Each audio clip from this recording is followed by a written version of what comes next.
Friends, మేము పురువంగరాల tiffin కింద evening పూట పురువంగరాల టిఫిన్ కింద వేస్తున్నాను. ఉల్లిపాయలు, పచ్చిమిరపకాయ, కరివేపాకు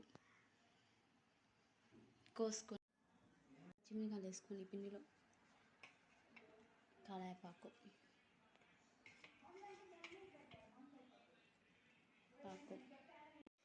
జీలకర్ర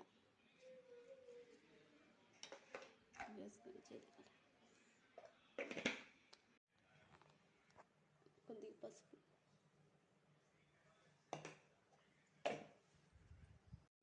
ఆ కోసి అన్ని దీంట్లో వేసుకొని ఇలా కలుపుకోండి.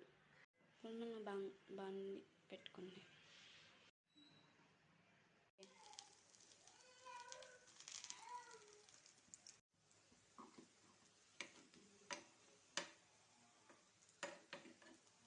ఇలా తీసుకోండి. ఇవ్వండి మా గుంటె పునుగులు ఈవినింగ్ పూట స్నాక్స్. ఫ్రెండ్స్, మీకు నచ్చిద్దని నేను అనుకుంటున్నాను. మీరు ఇంట్లో ట్రై చేయండి, బాగా వస్తాయి. Like and share, subscribe to my channel friends.